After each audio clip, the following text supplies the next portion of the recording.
What if I told you that your entire investment portfolio, diversified across the whole world, built to run for the rest of your life, could be just 3 funds, not 30, not a clever, complicated mix only an expert could manage. 3. It's one of the most respected strategies in all of investing. It's beautifully simple, and by the end of this video, you'll know how to build it yourself. It's called the 3-fund portfolio, and its whole philosophy is a quiet rebellion against the idea that investing has to be complicated, because it turns out the complicated versions usually don't do any better, and often do worse. Before we go further, this video is for educational purposes only, and it is not personalized financial advice. It doesn't recommend any specific fund or allocation. Investing involves risk, including the possible loss of money. Always do your own research and consider speaking with a qualified financial professional. Now, let's build a portfolio. Here's the problem the 3-fund portfolio solves. Beginners often think a real portfolio means owning dozens of funds, chasing sectors, constantly adjusting, a complex machine that needs an expert to run. And that belief does 2 things. It overwhelms people into never starting, and when they do start, it makes them worse investors. The elegant truth is that just 3 broad funds can capture almost the entire investable world. 1 fund can hold thousands of companies across the whole domestic market. Add a second for the rest of the planet, and a third for stability, and you own a staggering slice of global capitalism in 3 simple holdings. Thousands upon thousands of companies, 3 funds. So let me introduce the 3 funds. Fund 1, a total domestic stock market fund, essentially your home country's entire stock market in a single holding. Fund 2, a total international stock market fund, everything else in the world. Fund 3, a total bond fund, the calm, stabilizing counterweight. That's the whole portfolio. Look at what those 3 cover between them. Fund 1 and Fund 2 together own stocks across the entire globe, every major company in every major country that you could reasonably invest in. And Fund 3 adds bonds, which behave very differently from stocks. Growth from the whole world's businesses plus a stabilizer. It's hard to be more diversified than that. And remember what diversification does from earlier in this series? It spreads your money so widely that no single company, sector, or even country failing can seriously hurt you. The 3-fund portfolio takes that idea to its logical, beautiful extreme. You own a little of almost everything. Let's go through each fund and what its job is. Fund 1, the total domestic stock market, is your growth engine. Over the long run, a country's broad stock market reflects the growth of all its businesses combined. And historically, that engine has been the main driver of wealth for long-term investors. This fund is doing the heavy lifting of actually growing your money. Fund 2, Total International, exists for one crucial reason. You shouldn't bet everything on a single country. Your home market is only a portion of the world's total.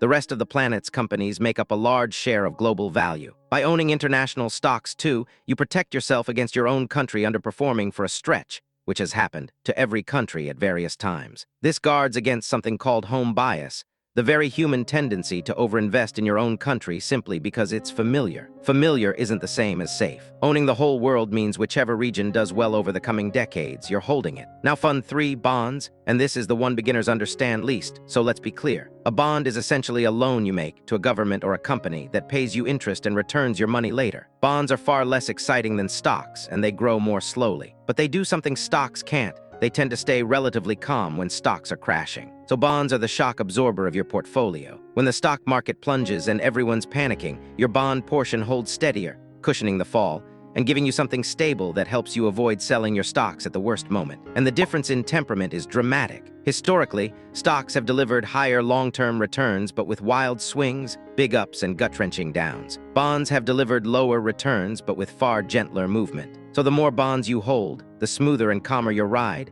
and the fewer stocks, the lower your long-term growth. That trade-off is the single most important dial in your whole portfolio. Which brings us to the one decision that matters most, your asset allocation. That's just a fancy term for how you split your money between stocks and bonds. Get this split roughly right for your situation, and honestly, most of the other details barely matter. Because here's a genuinely important fact. Research has found that this stock versus bond split explains the large majority of how your portfolio behaves over time.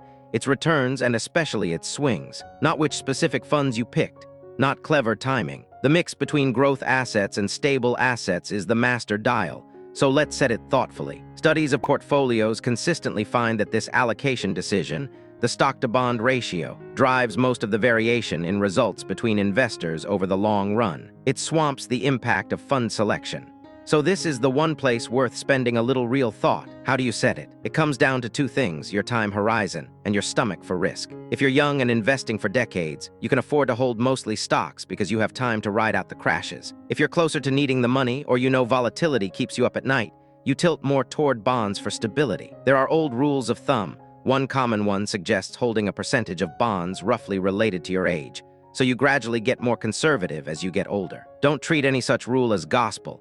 They're just starting points. The real answer is the split that lets you stay invested through a crash without panicking, because a slightly too cautious portfolio you hold beats an aggressive one you abandon. And that's a key insight the data supports. The best allocation isn't the mathematically optimal one, it's the one you can emotionally stick with. Studies of investor behavior show the biggest destroyer of returns isn't a slightly wrong allocation, it's panic selling in a downturn. So choose a stock-bond mix calm enough that you'll never be tempted to bail. Peace of mind is part of the return. So a young, steady-nerved investor might hold mostly stocks with a small bond slice. Someone nearing retirement or naturally anxious holds more bonds. There's no single right answer, only the right answer for you. Once you've set the stock-bond split, there's one more smaller decision: how to divide your stock portion between Fund 1, domestic, and Fund 2, international. And here, honestly, reasonable people disagree, and it matters far less. Some split it to roughly mirror the world's actual market sizes. Others keep a bit more in their home country for familiarity and simplicity. Anything in a sensible range is fine. Don't agonize, this is a minor tuning knob, not the master dial. So the hierarchy of decisions is clear. Biggest by far, stocks versus bonds.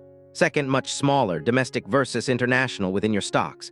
And a distant third, which specific low-cost funds. Spend your energy in that order. Let me make it concrete with a simple example, and this is illustration, not advice. A younger investor comfortable with risk might hold, say, a large majority in stocks split between domestic and international, and a small slice in bonds. As they age, they gradually shift more toward bonds. That's it. 3 funds, 1 ratio, adjusted slowly over decades. A whole lifetime of investing captured in a plan you could write on an index card. And this is where the beauty of simplicity really shows. With 3 broad funds, there's almost nothing to manage. No overlapping holdings to untangle. No sector bets to monitor. No dozens of positions to track. You look at it occasionally, keep the ratio roughly on target, and otherwise leave it completely alone. Simple to build, simple to hold, simple to understand. And simple to understand matters more than it sounds, because you're far more likely to stick with a strategy you actually understand. And sticking with it, as we keep seeing, is what wins. There's even a one-fund version, for people who want maximum simplicity, a target date fund. It bundles all 3 ideas into a single holding that automatically adjusts its stock-bond mix as you age. These have become hugely popular in retirement plans precisely because they turn the entire 3-fund strategy into one decision. Pick your retirement year, done. So think of it as a spectrum of simplicity. At the simplest end, one target date fund that does everything automatically, brilliant for total hands-off investors. In the middle, the classic 3-fund portfolio, giving you a bit more control over your exact allocation. And that's really it. You don't need to go beyond 3 for a complete, world-class portfolio. Everything past that is usually adding complexity without adding much benefit. And I want to stress that, because the financial world will constantly try to sell you complexity, exotic funds,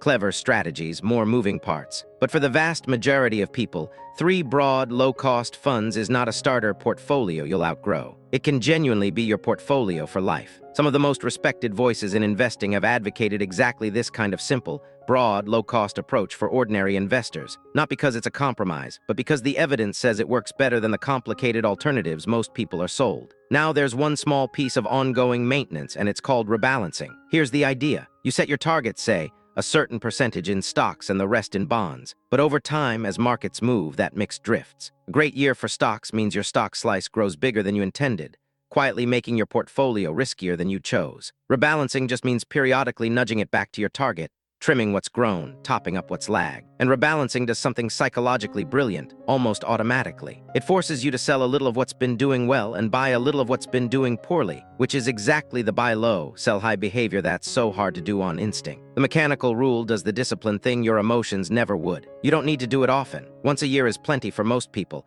A quick check, a small adjustment back to your target, done. It's maintenance, not a full-time job. And there's an even easier way to rebalance that avoids selling entirely. Just direct your new monthly contributions toward whichever fund has fallen behind. Instead of trimming the winner, you simply feed the laggard with fresh money. Over time, that quietly keeps your ratio on target without triggering any sales or taxes. For someone still adding money regularly, This is often all the rebalancing you need. And don't over-rebalance chasing perfection. Research suggests rebalancing occasionally, say once a year or when your mix drifts meaningfully off target, captures nearly all the benefit. Doing it constantly adds effort and costs without improving results. Like most of this strategy, a little discipline applied rarely beats a lot of fiddling. So let's put the whole system together.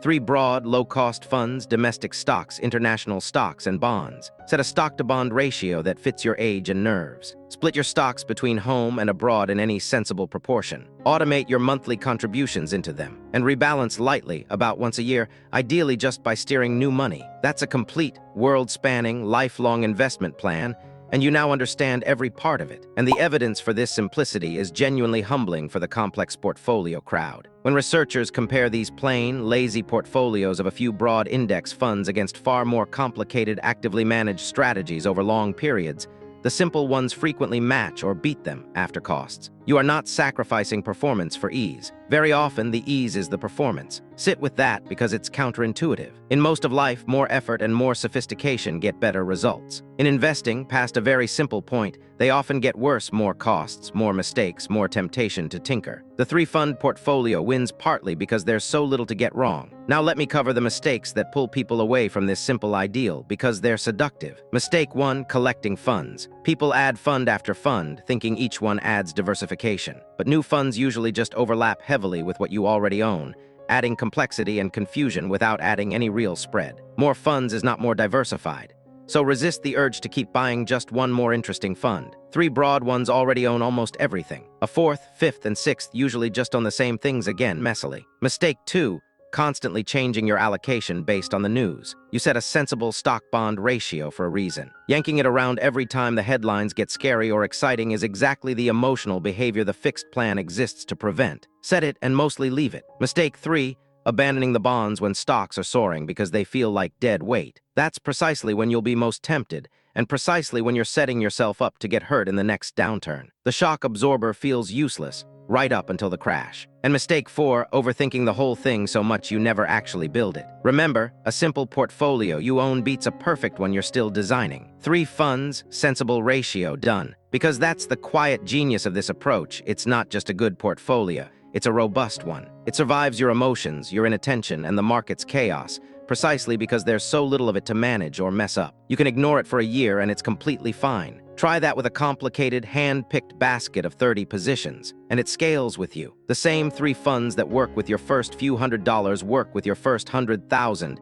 and beyond. You never have to graduate to something more complicated as you get richer. You just keep feeding the same simple structure. It grows with you unchanged. That permanence is a gift. You make the design decisions once, your ratio, your split, and then for years there are no new decisions to make, just contributions and the occasional light rebalance. In a world that constantly demands your attention, a portfolio that doesn't is a genuine luxury. And here's a striking finding: many investors would actually improve their results by simplifying. Studies repeatedly show people harming their returns through overcomplication. Too many funds, too much trading, too much reacting. Stripping a messy portfolio down to something like a 3-fund core often removes cost and mistakes in one move. Sometimes the best investing action is subtraction. So if you already have a tangled pile of holdings, this video is also permission to simplify. You don't need all of it. A clean core of broad, low-cost funds in a sensible allocation is very likely better than the complicated collection you've accumulated. Less can genuinely be more here. Let me recap the whole plan. 3 broad, low-cost funds, total domestic stocks, total international stocks, total bonds.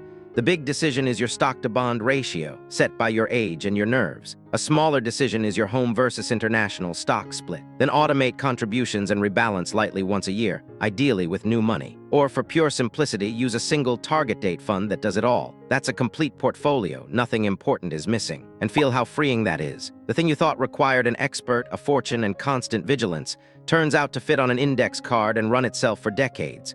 You are not underdoing it by keeping it simple. You're doing exactly what much of the evidence and many of the wisest investors quietly recommend. Simple isn't the beginner version of the real thing. For most people, simple is the real thing. So the intimidating idea of building a portfolio collapses into something almost anticlimactic. Pick 3 broad funds, choose one ratio, automate, and occasionally tidy. That's a portfolio a professional would respect, and one you can run for life without ever feeling lost. And the less it demands of you, the more likely you are to stick with it, which, as always, is the whole ballgame. Simplicity isn't just elegant here.